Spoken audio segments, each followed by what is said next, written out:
So they know what the truth is. Do you know what the truth is? Do you? Well, the truth is you're a living expression of a loving God. And that is the truth.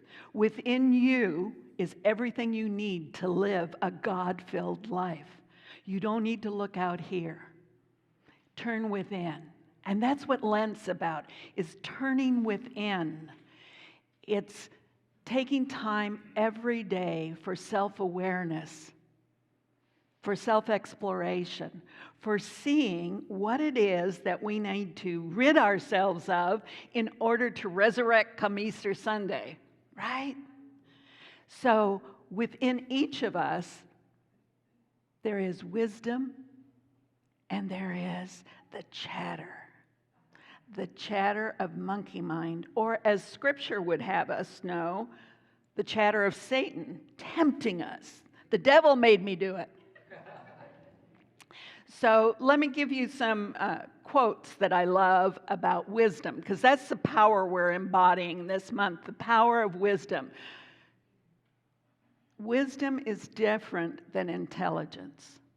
Intelligence is a head job. And guess what happens in the head? We got lots of opinions, don't we? Lots of opinions. What's she doing without her shoes on? What's going on there? Where are her sparkly shoes? What happened? We got lots and lots and lots of opinions.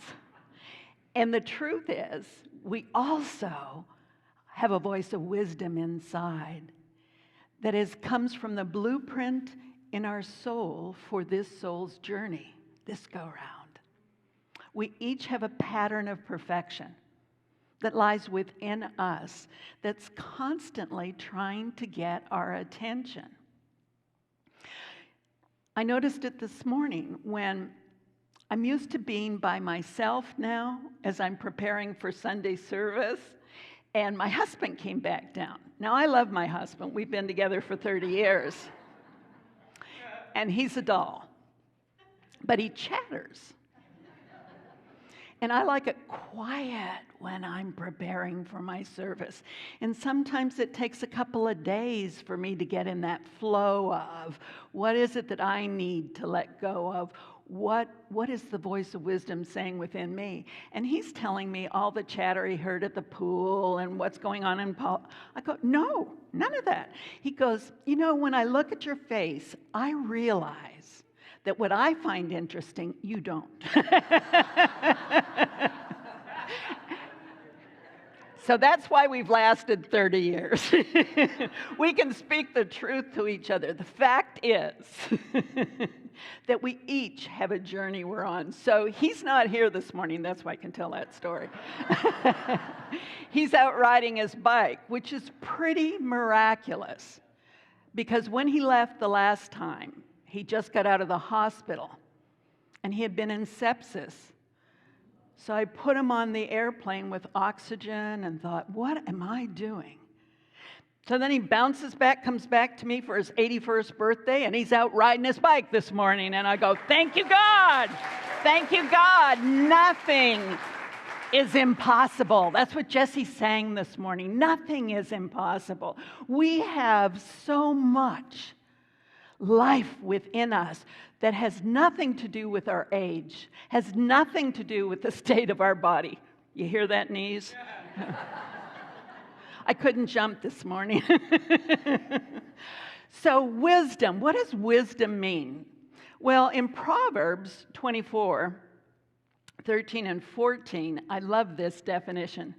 My child, eat honey, for it is good, and the drippings of the honeycomb are sweet to your taste. Know that wisdom is such to your soul. If you find it, you will find a future, and your hope will not be cut off. We need hope right now, don't we?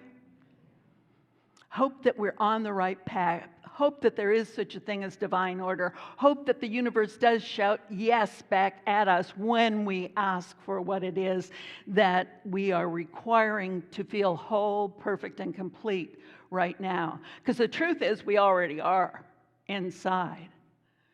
But the facts are, outside it might look less than that. Does anybody have a little devil on their shoulder that's chattering away? Maybe I'm the only one.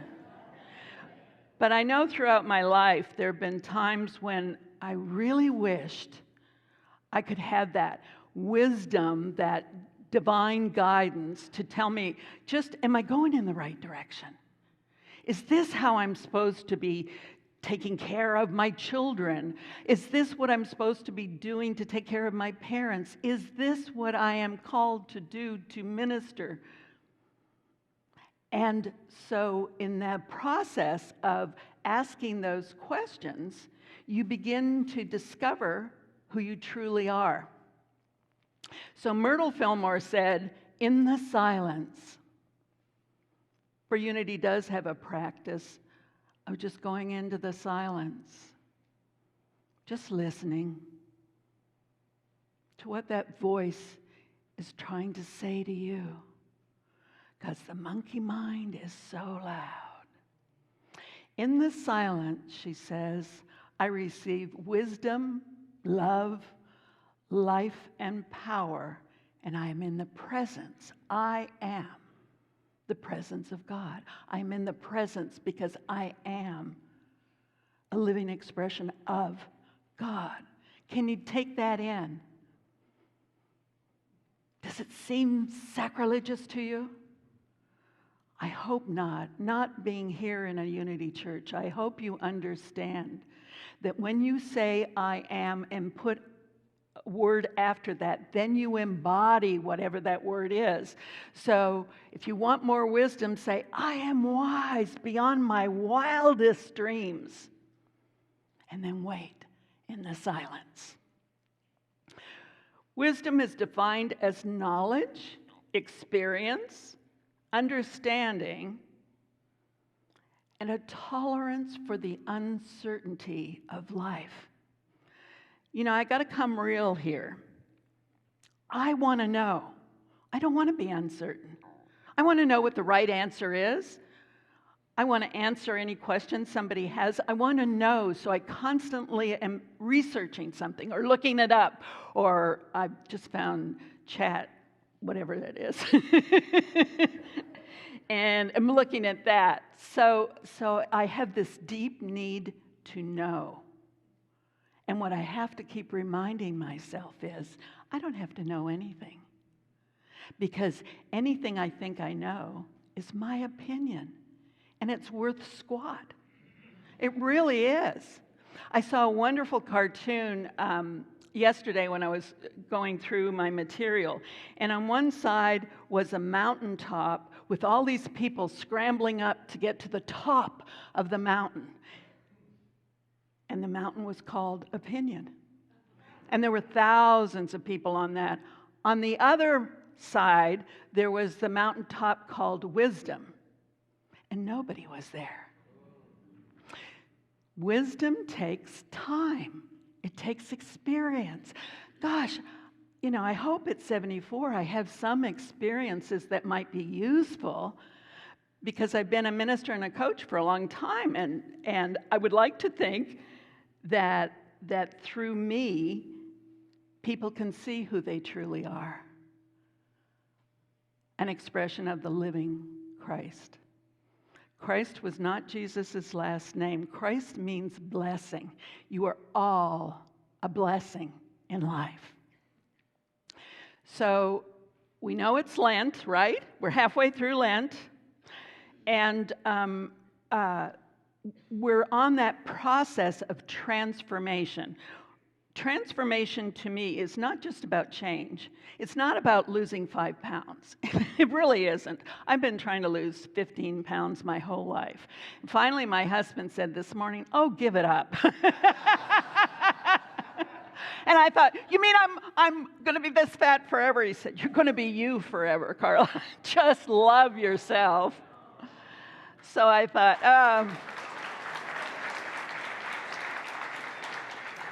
he's a keeper. So what does Lent bring to us? as an experience that's different than last year? Is it that we don't eat meat on Fridays? Would that be considered a fasting? Yeah, but we want to go deeper than that, don't we? Jesus went to begin his ministry, went into the wilderness, and he prayed, and he fasted. Now, in 3 of the Good News Gospels, it talks about he was tempted in the wilderness. Who was he tempted by?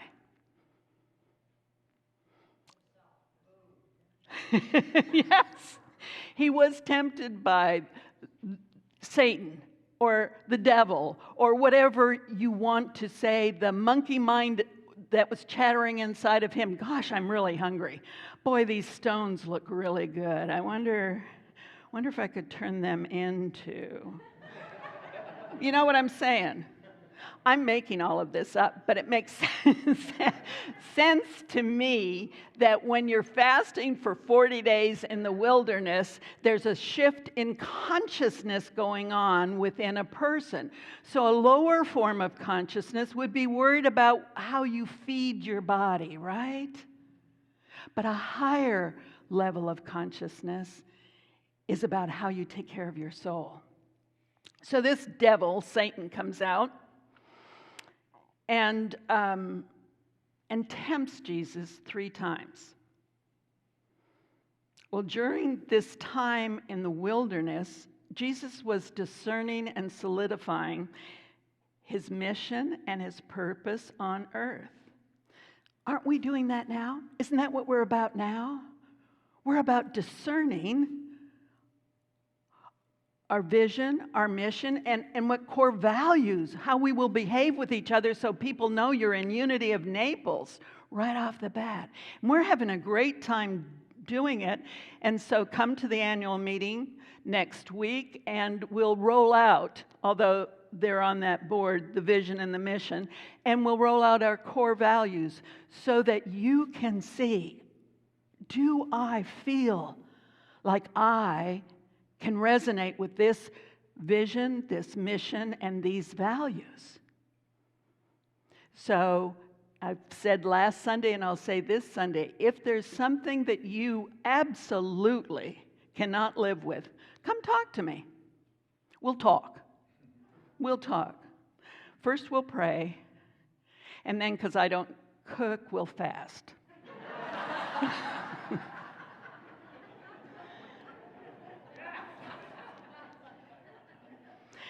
The temptations Jesus faced in the wilderness were turning stones into bread to satisfy his hunger, which metaphysically represented the temptation to use his divine power for his own needs rather than in accordance with God's will.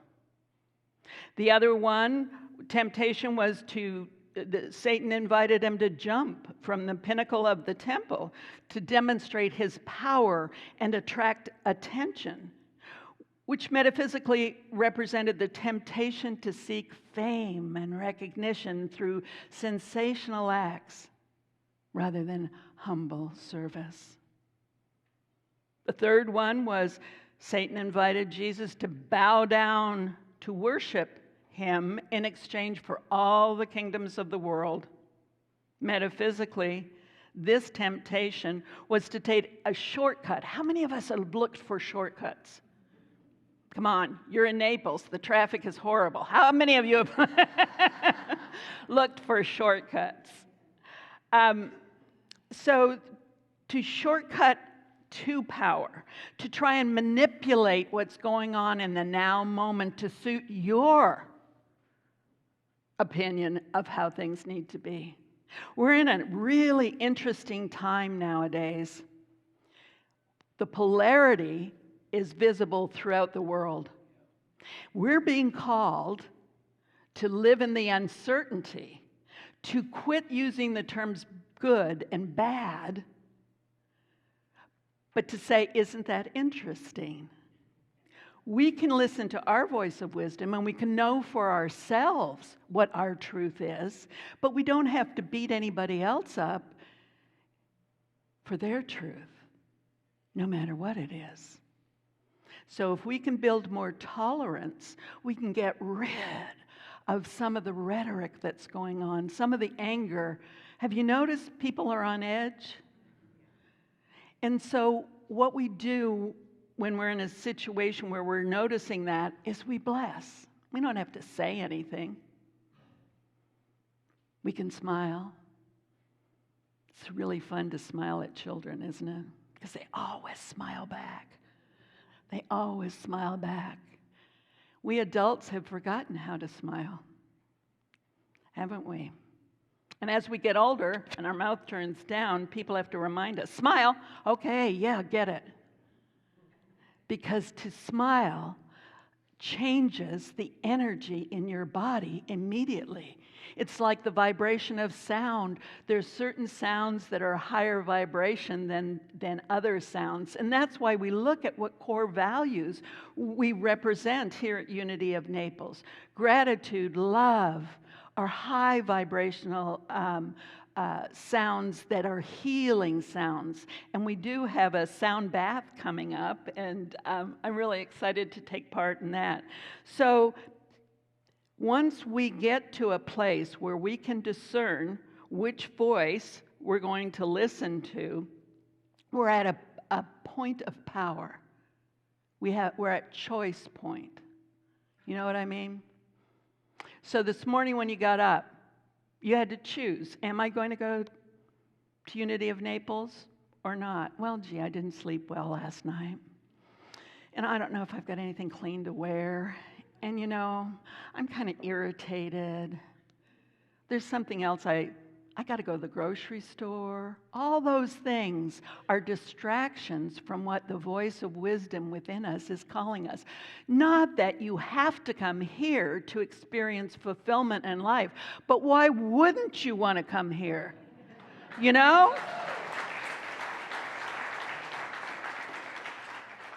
I tell you, it is really an amazing experience that when you go into the bathroom, you can still have conversations all the time. I'm going, I love it here. It's so welcoming. Perhaps not everybody feels that way, but I do. So how do the different voices sound? Well, the voice of wisdom is characterized by clarity, insight, and rationality. It often emerges from a place of deep understanding, experience, and reflection. Those of you who think being busy is a sign of how important you are, stop. Stop. Do some reflection. You know, is your mind on autopilot as you're racing through the grocery store with all the kids around you, and each kid is grabbing something from a shelf? You know what I used to do with my kids is say, put your hands in your pockets. They walked funny, but it kept them from grabbing things from the shelf. So the voice of wisdom emerges from this deep place of understanding. It's from your solar plexus. It's your intuition. It's your aha moments. This voice offers guidance, and it's grounded in values, principles, and long-term perspectives. So to me, and when I'm working with spiritual coaching with clients and that, I ask them, what's most important to you? What do you love? And then when you get to what you love, we can do exercises for those who can't get to what they love. When you get to what you love, what values are most important to you? Because you know this at a cellular level, that values are what gives your life meaning. It doesn't matter what car you drive, what clothes you have, where you eat. What really matters is, are you living a life of conscious awareness? And I describe conscious awareness as doing what you say you love with clarity, focus, ease, and grace. Does that sound appealing? It doesn't matter, the outer things. The outer things will come as we wake up to the inner qualities that we're yearning to demonstrate. Some of these qualities are aspirational, but boy, when you write them down and you carry them around with you, the next time that husband of yours interrupts you when you're in the midst of researching, maybe you can smile and say, "Oh, okay, honey." What do you think? So, can shoot for it. So, what does the chatter of the monkey mind say to us? It reflects and refers to the incessant stream of thoughts that are often chaotic, repetitive, and distracting. In the coaching model I'm in, the master coach said the age of our monkey mind is from the 9 to 11-year-old. It wants to get out of trouble, so it will deny, it will avoid, it won't share its truth. So how can we be authentic and in integrity if we're listening to the chatter? Where is the reality of who we are and how we can be together? How can we really, truly join with each other and say, yes, this is the life I want to live. Yes, I want to come to beautiful grounds with beautiful people and laugh and love and listen to amazing music and have wonderful classes. I want to live life that way. And then take that out as the voice of wisdom inside of you tells you. When you pray, when you meditate, and as Myrtle said, when you go into the silence. It's powerful. So monkey mind is driven by fear, anxiety, desires. You know? Anybody have any desires? I don't think there's anything wrong with desires, if you take it and break the words apart, because desire is of the Father. So as long as you are willing to let your desires be a channel of what God's will is, I don't think there's anything wrong with a desire. But that craving, that incessant craving for more, is the chatter of our monkey mind that just brings us frustration, a lack of fulfillment, and we miss out on the joy of loving life. This chatter leads to confusion, doubt, and I know nobody here has this, impulsiveness. The first voice we hear, honestly, believe me, the first voice we hear in our head is ego. It's the very first thing that shows up, and it's reactive, and it's impulsive. And we have an opinion, and we think everybody needs to hear that opinion, right? How can you know me if you don't hear my opinions? You can know me without my opinions. And I can know myself so much better if I just pause and ask myself 3 things. Is my opinion truthful? Can I know it's 100% truthful? Is it kind? And more importantly, is it necessary? Will my opinion contribute something positive into this conversation and into this world? So the chatter of the mind can be very, very dangerous. Now, I passed out cards to you all that I used to give to my clients. And what I used to say, or I guess I still do, I just don't have as many clients when I'm working with churches.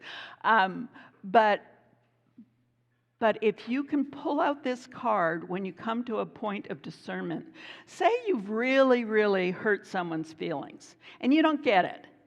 Why would that hurt their feelings? Pull out the card and discern what voice you were paying attention to.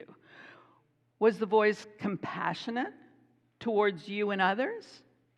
That would be the voice of wisdom. Or was it insistent? Listen to me now, you've got to hear my opinion. Monkey mind is survival oriented. It comes from the part of our brain that isn't creative, it's reactive and inflamed. There's a sense of dread or impending doom. You know what I mean by that? Worst case scenario. How many of us live life by worst case scenario? Well, if this happens, then that happens. That either or thinking is monkey mind. It adds more stress to our life. It isn't either or. There's a creative solution, a spiritual solution to every problem. I promise you that. It is defensive. It will never be vulnerable. It experiences feedback as an accusation. It is humorless unless it uses humor as deflection. And I know I'm guilty of that a lot. It tends to chatter incessantly and loudly in your ear. So what is this voice of wisdom, that still, small voice within us? And Jesus said, enter into your inner chamber. Enter into the inner chamber. That place deep within you where you know you're connected to a power greater than your chattering mind, the condition of your body, or the circumstance you find yourself in. And it is a still, small voice. It is spacious. Instead of tensing up, the body relaxes. There's some gentle, good humor about yourself and the situation. There's room in your body. There's a generosity of spirit. You're willing to overlook what you think you don't like in someone and see what you do like in someone. There's a sense that all is well. It speaks softly because it knows you will either learn the important lessons now or in the future. We can keep learning the same lessons over and over again. Have you found that there is a pattern to the lessons you get to learn? And when you can begin to observe that pattern rather than be caught up in it, you're no longer hooked.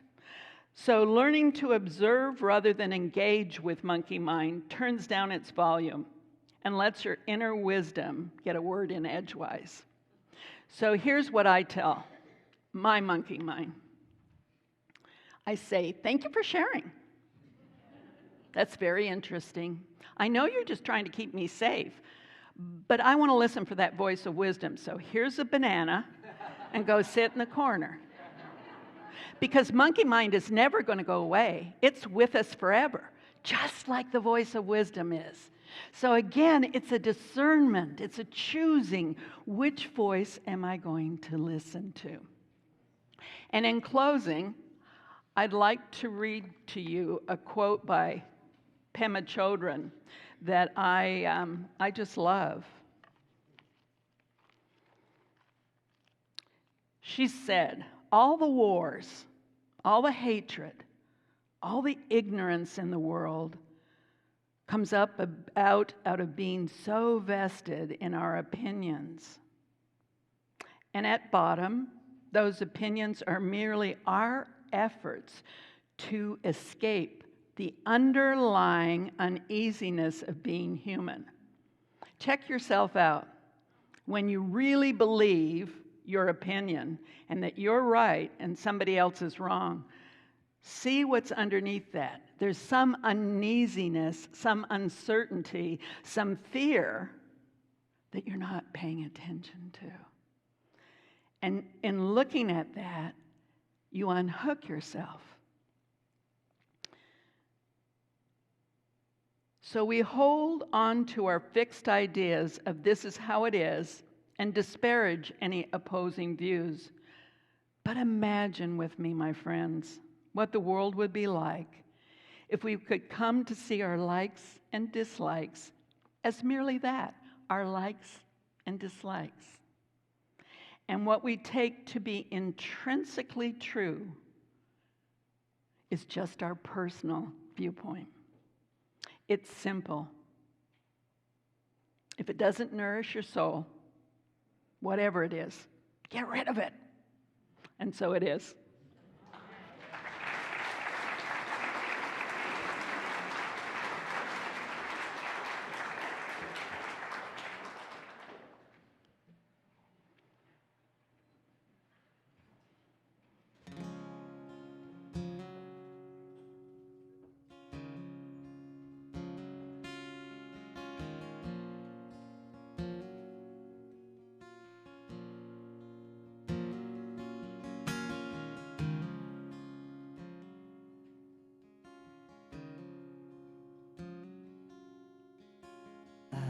Make a quiet place, a quiet place within my heart, and I will wait upon the Lord, wait upon the Lord.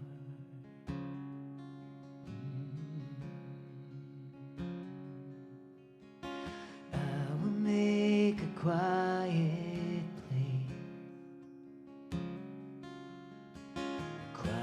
place within my mind, and I will wait upon the Lord,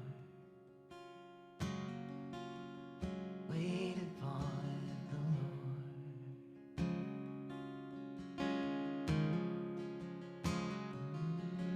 Be still, my soul, be still. Be still, my soul, be still and know.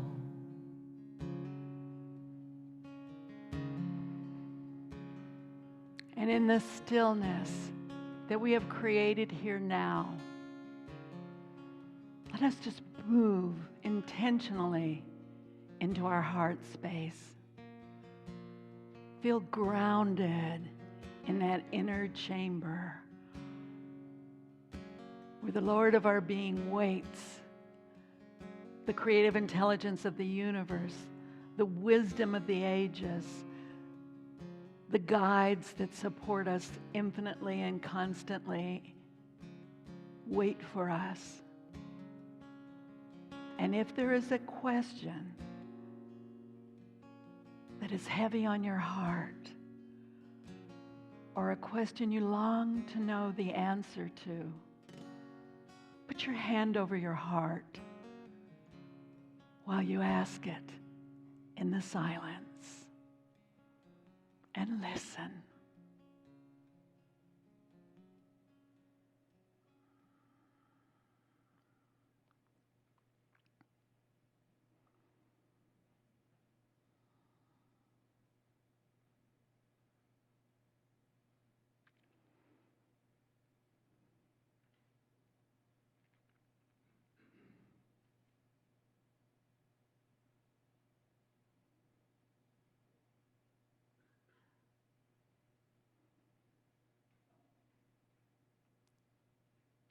And again, bringing your full attention back to this room. If you didn't hear that still small voice, know that it's coming. Your answer will always be yes. Look for the signs. Listen in nature, and you will be guided. For it's so easy to be in love when we're in nature. And in the awareness of this, we promise ourselves to find that quiet place at least once a day. And so it is.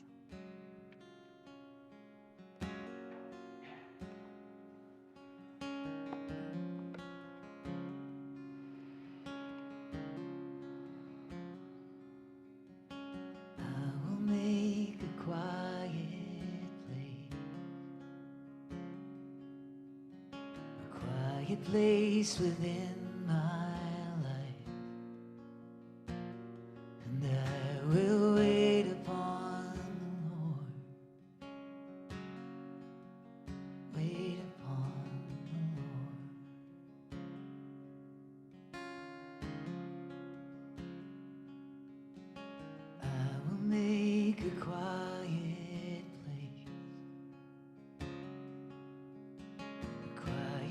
place within my heart, and I will wait upon the Lord. Wait upon the Lord.